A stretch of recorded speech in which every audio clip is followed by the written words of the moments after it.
बिस्मिल्लाहिर्रहमानिर्रहीम। अस्सलाम वालेकुम। मैं गुलाम सनवान लंदन डायरी के साथ। जी नाज़रीन, लंदन से आपको पता है आजकल बड़ी बड़ी गर्मा गर्म खबरें आने का सिलसिला जारी है। और इस वक्त जो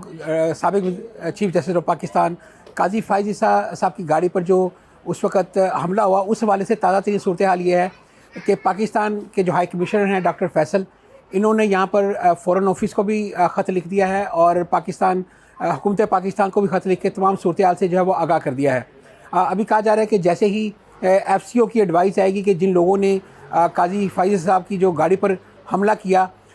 उनके ऊपर जो है वो किस तरह का एक्शन हो सकता है, उसके बाद जो है वो जो हुकूमत पाकिस्तान है वो अटॉर्नी जनरल के ज़रिए जो है वो पाकिस्तान हाई कमीशन को जो है आगाह करेगी। क्यों कहा जा रहा है कि जिस तरह ये वाक़या हुआ, मिसहैंडलिंग हुई यहाँ पर, उससे जो है वो ना सिर्फ पाकिस्तान की बदनामी हुई बल्कि यहाँ पर जो नाखुशगवार वाक़या है इससे जो है वो किसी किस्म का नुकसान भी हो सकता था। अभी हमारी हाई कमीशन राय से बात हुई, अभी हाई कमीशन के बाहर मौजूद हैं। उनका ये कहना था कि इस केस के अंदर कुछ कानूनी पेचीदगियाँ भी हैं, क्योंकि गाड़ी के अंदर जो 3 अफराद थे, एक थे जो हाई कमीशन के ड्राइवर थे और दूसरा पीछे काजी फ़ाइज़ ईसा साहब और उनकी अहलिया मौजूद थी। और इन तीनों में से एक को जो है वो ज़रूर कंप्लेनेंट बनना पड़ेगा, उसके बगैर जो है ये केस आगे नहीं हो सकता। अब सवाल यहाँ पर ये पैदा होता है कि काजी फ़ाइज़ साहब और उनकी जो अहलियाँ हैं वो ज़ाहिर है यहाँ पर जो है वो एक विज़िट के ऊपर थे या विज़िट वीज़े के ऊपर थे और ज़ाहिर है डिप्लोमेटिक पासपोर्ट भी थे उनके ऊपर, लेकिन वो यहाँ पर उनका जो स्टेटस था वो एज ए विज़िटर था। तो क्या वो अगर कंप्लेनेंट बनते हैं इस हवाले से, तो आने वाले दिनों के अंदर जब उनकी यहाँ पर शहादत होगी या उनको बुलाया जाएगा तो उनके लिए कितना ये मुश्किल होगा। इस सारी सूरत हाल के ऊपर लग यही रहा है कि ये मामला जो है वो शायद आगे ना बढ़ सके, क्योंकि हाई कमीशन के जो ड्राइवर हैं उनके बारे में ये कहा जा रहा है कि वो भी डिप्लोमेटिक इम्यूनिटी की वजह से जो है वो इस केस के कंप्लेनेंट नहीं बन सकते। अगर उन्हें इस हवाले से कंप्लेनेंट बनना पड़ा तो उन्हें अपनी जो इम्यूनिटी है शायद उसको जो है वो वेव ऑफ करना पड़े, उसके बाद वो बन सकते हैं। तो मेरा ख्याल इस तरह का चांस हमें लग नहीं रहा। और दूसरा, अभी हाई कमीशन के ज़रिए से हमारी बात हुई तो उनका ये कहना था कि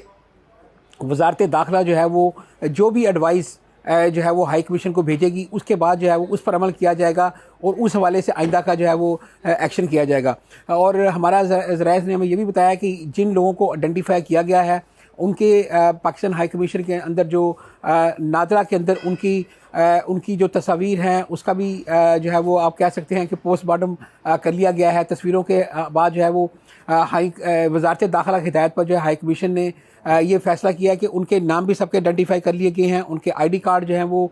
उनको भी ब्लॉक करने का जो है वो प्रोसेस शुरू कर दिया गया है। और आने वाले दिनों के अंदर इसके अंदर और भी नाम जो इस पसे पर्दा साजिश के पीछे थे, कहा जा रहा है कि उनको भी जो है वो आइडेंटिफाई किया जा रहा है। और जितनी अवेलेबल फुटेज थी उस दौरान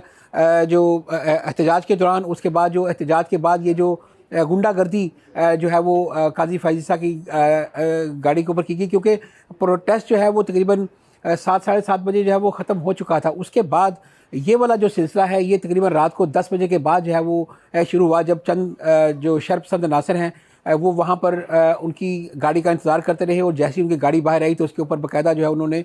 झपट कर जो है वो हमला किया और जैसे कि गाड़ी का शीशा खोलने की कोशिश की। तो ये सूरत हाल, ये इसके अंदर जो लोग मुलव्वस हैं उनकी बिल्कुल जो है वो उनको आइडेंटिफाई जो है वो कर लिया गया है। उनकी जो ID कार्ड के हवाले से भी उनको जो है ब्लॉक करने का कहा जा रहा है कि प्रोसेस भी शुरू कर दिया गया, लेकिन कंप्लेंट के हवाले से जो है वो अभी तक भाम पाया जा रहा है कि क्या जब काजी फ़ाइज़ ईसा साहब की जब गाड़ी पर जो हमला किया गया तो कौन अफराज है वो उसके अंदर कंप्लेनेंट बन सकते हैं। क्योंकि मैंने जैसे आपको पहले बताया कि एक या ड्राइवर कंप्लेनेंट बन सकता है या काजी फ़ाइज़ ईसा साहब या उनकी अहलिया बन सकती हैं, लेकिन इसके जो चांसेस हैं वो कुछ ज़्यादा नहीं लग रहे, क्योंकि अभी तक जो है वो काजी फ़ाइज़ ईसा साहब की जानिब से जो है वो कंप्लेंट फ़ाइल नहीं की गई और ना ही हाई कमीशन के ड्राइवर की तरफ से की गई है। ताहम ये ज़रूर है कि जो वजारत दाखिला है उन्होंने भी जो है वो इस पर सख्त एक्शन लेने का जो है वो फैसला किया है और कहा जा रहा है कि वजारत दाखिला ने जो है वो अटॉर्नी जनरल ऑफ पाकिस्तान को भी सारी सूरत हाल से आगाह कर दिया गया है और लीगल टीम इस हवाले से जो फैसला करेगी उसके बाद जो है वो हाई कमीशन को डायरेक्शन दी जाएगी। और दूसरा, हाई कमीशन जो है वो अभी तक FCO की जो गाइडलाइन है उसका वेट कर रहा है, क्योंकि इन्होंने तमाम सूरत हाल से जो है वो चंद घंटे बाद ही FCO को भी और हुकूमत पाकिस्तान को आगाह कर दिया था। और अभी जो है वो सूरत यही है कि अभी इंतज़ार किया जा रहा है कि जैसे ही एडवाइस आएगी FCO की जानिब से, जो कि बरतानिया का जो महकमा है जो कि तमाम डिप्लोमेट और तमाम एम्बेसी को डील करता है, जैसे ही वहाँ से कोई एडवाइस आएगी तो उसके बाद जो है वो फ़ैसला किया जाएगा कि इस हवाले से जो है वो क्या किया जाए ताकि इस आइंदा से इस तरह के जो वाक़यात हैं वो ना हो।